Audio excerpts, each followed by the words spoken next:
Vince McMahon makes a bizarre Raw appearance. Plus, another WWE star has been pulled from Money in the Bank, whilst another title match has been added to said Money in the Bank. It's all in the wrestling news right now. Vince McMahon, since stepping down as chair, seems to be on all the time now. That's the thing. After SmackDown last week going, hello, being together is important. Then now together forever. Together is important. He was on Raw last night as well, saying this is the 1517th edition of Monday Night Raw, making it the longest.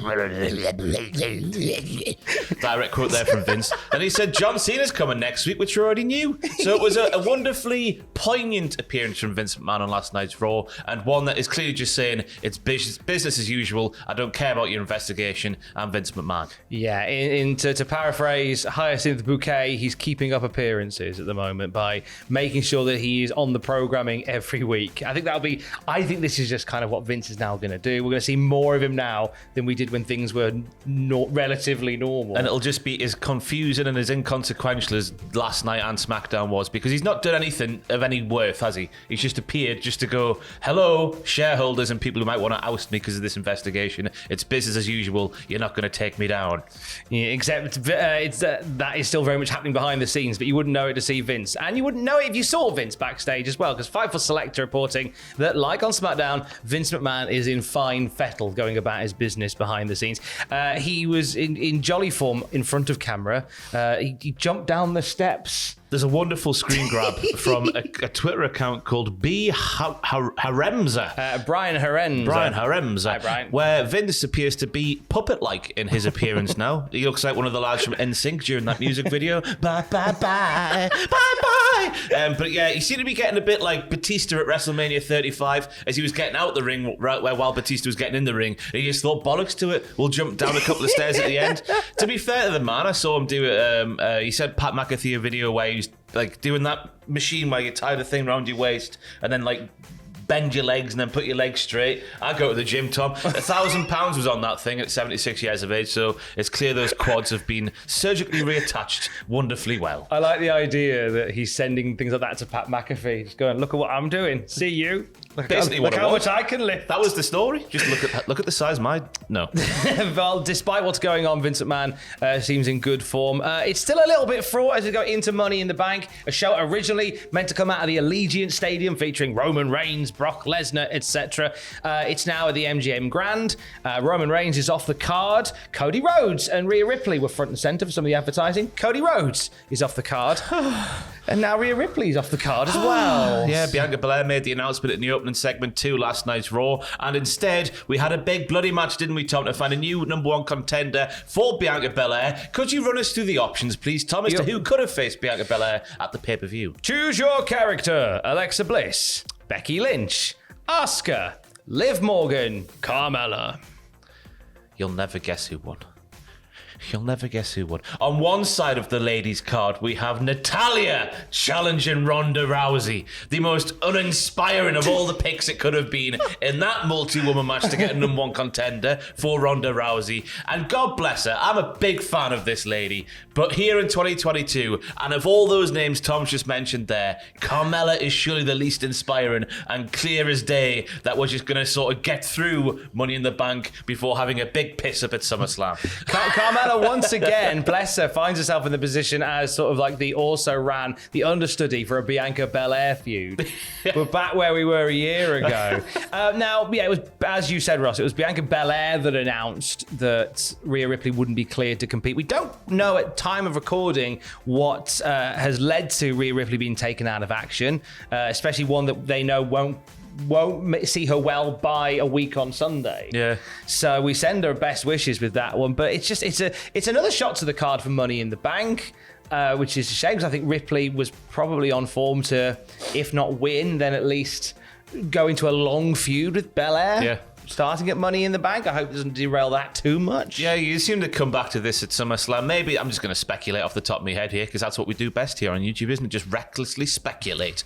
She kneed herself in the face, didn't she, Rhea Ripley, and had to get some braces on her teethies, on her tuffs. So maybe it's got something to do with that. Maybe she can't have full contact in case her tuft goes wee out of her mouth or something like that. Again, it's just reckless speculation because it is a shame they've had to pull another one of the matches where you look more looking forward to it than not, and being replaced by something a bit, far worse. That's nothing against Carmella, by the way. That's just sort of her position on the card here in 2022. Obviously, she had a bit of time off to get hitched to that there Corey Graves. But apart from that, she hasn't really been doing anything, has she, the past however many months? I mean, and I think maybe that might lead us to why she's in this match, because we're setting up the women's Money in the Bank ladder match, which is going to put a lot of the feature talent from the women's division on Raw and SmackDown into one match. So potentially they're just going, who have we got on the periphery that we can slot into that's got maybe a bit of history with Belair that can, just keep it ticking over to Money in the Bank, and maybe Carmella, without having to affect too much of the Money in the Bank lineup, maybe Carmella was the best option here, it would seem. But that's a thing that's happening, though. We also had a title match added to Money in the Bank last night, didn't we? We did do that indeed there, Tom. We had Theory, who will be defending his United States Championship up against Bobby Lashley. I don't know why I said Bobby Lashley. It's a Tuesday morning. Bobby Lashley, Money in the Bank. Lashley pinned Chad Gable, Otis, and Theory himself in a gauntlet to earn a title shot a mere 7 days after jiggling his boobies, did Bobby in a wonderful pose down. Is that what you called him, Bobby Lashley? Probably. It's that little boop, boop, boop, boop. I can't do it because I've just got flabby tits, but there you go. I haven't got any muscle there. What do you make of that one, Tom? What, the flabby tit comment or the booby? I'll show you after the video. I can't do it now. We'll get demonetized. I've already seen him. I'm all right with Bobby and Theory. I think that's a chance for Theory to chalk up a big win. I know some people might be upset with the idea of Bobby Lashley being used as kind of foil to get Theory to a showdown with at SummerSlam. I think that's kind of what this is going to be. Yeah. This is going to be Theory saying, I pinned a former WWE champion, and I'll do it again too. It's going to be interesting to see because that is the big elephant in the distance. That's the famous saying, isn't it, the Tom? Elephant in the distance. We can't see him. It's a big John Cena shaped elephant. Will that match against? Because everyone seems to believe it's going to happen. We see John Cena on WWE's social media channel, sort of going, Theory, I want to call you out. Theory, I want to teach you a lesson, you little bitch. All that sort of stuff. It's hitting towards a match at SummerSlam. Will that match be for a title, or will it not be for a title? Because certainly it doesn't need to be for a title. And you would assume if it was for a title, and Cena being who he is today, being in the movies and whatnot, you can't see me, Tom. I've had a coffee this morning. You would assume that Theory would beat him if it was for a championship, surely. So it's an interesting matchup, this one. Which way will they go? Which way will they go? It is one that we can speculate more on when the elephant comes closer towards us, as it's currently in the distance. The Money in the Bank card for the rest of the show. So this is how it's looking for a week on Sunday. So as we say, Belair, Carmella for the Raw Women's title, Theory and Booby for the US title. The men's Money in the Bank match, Seth Rollins, Drew McIntyre, Sheamus, and as of last night on Raw, Omos. He doesn't even need a ladder. He is a ladder. Put some ropes on his back and climb him. I want one of the smaller wrestlers in this match to climb Omos. Yeah. That'll be a fun bit. Or one of the big ones. Get Drew McIntyre scaling Omos.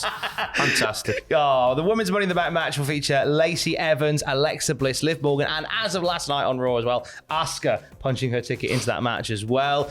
The Usos and the Street Profits for the Uwatu. Is that what we call it? Uwatu. Yeah. And Ronda Rousey and an uninspiring Natalia for the SmackDown Women's title. Main event of the show right there. Oh, man. It's weird. I guess it's a nice one for those two ladies, like sort of behind the scenes, because famously Natalia was one of the ones who trained Ronda Rousey before a big debut at WrestleMania 34. And I think they've only had one singles match I saw a couple of weeks ago. That was on Raw. I don't know what year it was. Maybe it's December 2018. I'm trying to go off the top of my head here on the podcast that we did a bit of research for. But yeah, I guess it'd be nice for those two to run them back. But it's just Natalia is a solid hand, isn't she? But she's never going to beat Ronda Rousey, even if she does have a submission that is better than Bret the Hitman Hart's. Oh. Not my words, probably hers. More on everything you've heard there at Cultaholic.com, and more wrestling news throughout the day at Cultaholic.com as well. Stay safe. Love you. Bye. Boobs. Oh my God. Why?